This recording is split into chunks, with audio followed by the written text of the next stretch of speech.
নিৰ্বাচনৰ প্ৰাকখনত সমাগত ৰঙালী সাজু হৈছে ঠাই ঠাই বিহু কৰ্মশালা ব্যস্ত হৈ পৰিছে বাদ্যকৰ শিল্পীসকল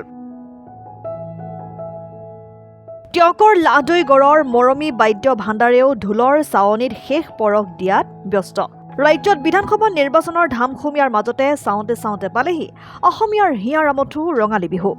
সমাগত নিৰ্বাচনৰ মাজতে এতিয়া ৰাইজ ব্যস্ত ৰঙালী বিহুক আদৰাত ঠাই ঠাই অনুষ্ঠিত হৈছে বিহু কৰ্মশালা সমান্তৰালকৈ বাদ্যযন্ত্ৰী শিল্পীসকলেও বিহুৰ বাবে প্ৰস্তুতি চলোৱা দেখা গৈছে টিয়কৰ লাহদৈগড়ৰ এখনি পুৰণি ঢোল বিক্ৰীৰ প্ৰতিষ্ঠান মৰমী বাদ্য ভাণ্ডাৰেও ৰঙালী বিহুৰ বাবে ৩০০ ঢোল সাজু কৰা দেখা গৈছে কণমানি শিশুৰ ৫০০ টকীয়া ঢোলৰ পৰা আৰম্ভ কৰি বাদ্য ভাণ্ডাৰখনত ঢোল খোল তবলা দবা সাজু কৰা পৰিলক্ষিত হৈছে উল্লেখ্য যে দুই বাদ্যকৰ শিল্পী ৰঞ্জিত বাদ্যকৰ আৰু দীপক বাদ্যকৰে জনোৱা অনুসৰি যোৰহাট জিলাৰ লগতে এই বিপণীখনৰ পৰা অসমৰ বিভিন্ন প্ৰান্তলৈ বিহুৰ বাবে ঢোল ক্ৰয় কৰিবলৈ গ্ৰাহক আহে এবাৰ মোটামুটি ২০০ মান উলিয়াই দিম আমি কিমান মূল্য মানে সৰু ঢোল ৫০০ৰ পৰা ডাঙৰ ঢোল ১০,০০০ লৈকে আছে ১০,০০০ লৈকে আছে না এতিয়া অসমৰ বিভিন্ন প্ৰান্তৰ পৰা আপোনালোকৰ ইয়াত মানুহ আহে নেকি বিভিন্ন প্ৰান্তৰ পৰা আহে ধেমাজি লখিমপুৰ তাৰপিছত আপোনাৰ দুলীয়াজান তিনিচুকীয়া তাৰ পৰাও আহে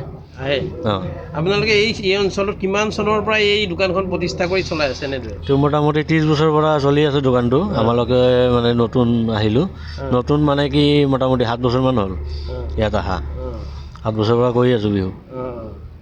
ভালে কৰি আছোঁ ভালেই কৰি আছে ন এতিয়া আপোনালোকৰ ইয়াত আপোনাৰ ধৰক এই ঢোলৰ উপৰিও আৰু আপোনাৰ সৰু ল'ৰা ছোৱালী ঢোলৰ উপৰি আৰু কি বস্তু পায় ইয়াত আৰু নেগৰা তাৰপিছত আপোনালোকে ঢোলকি তাৰপিছত খোল দবা তাবলা মৃদং এইটো বছৰেকৰ প্ৰতিটো দিনতে পায় নি ইয়াত আপোনালোক খোলা প্ৰতিদিনেই খোলা থাকে আমাৰ খোলা থাকে ন এতিয়া যথেষ্ট ভাল হৈছে যোৱাবাৰ চাই বেছিয়ে দেখিছোঁ মই বেছি দেখিছে নাই ইয়াত যিটো আপোনালোকৰ ইয়াত কিমান ঢোল মানে নিৰ্মাণ হয় ধৰক আপোনাৰ প্ৰতিটো বিহুতে মোৰ মোটামুটি ১৫০ ক্ৰছ হৈ যায় পুৰণা ঢোলে আৰু সৰু ল'ৰা ছোৱালীৰ কাৰণেও থাকে নহয় সৰু ল'ৰা ছোৱালী চববিলাক সৰু ডাঙৰ মিলি ২০০ ক্ৰছ হৈ যায় কিন্তু ডাঙৰখিনিয়ে কৈছোঁ মই ১৫০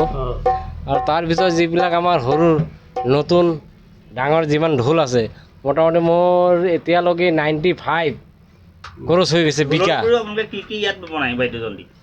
ঢোলৰ ভিতৰত মোৰ ঢোল আছে নামঘৰত দবা আছে খোল আছে নেগৰা আছে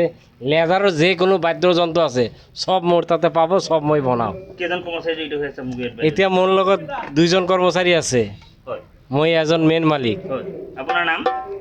মোৰ নাম ৰঞ্জিত বাদ্যকৰ আৰু আপোনাৰ লগৰ সহযোগীজনৰ নাম দীপক বাদ্যকৰ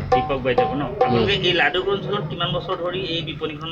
চলাই আছে এই দোকানটো ৩০-৩৫ বছৰ আগৰ দোকানে হয় কিন্তু আগৰ মানুহকেইটা ঢুকাই গ'ল এতিয়া মই নতুনকৈ আহিছোঁ ইয়াত ৭ বছৰমান হ'ল দোকানটো পোৱা নাই মানুহটো সলাই গৈছোঁ খালি টিয়কৰ পৰা বিৰাজ বৰাৰ ৰিপৰ্ট N24 আছাম।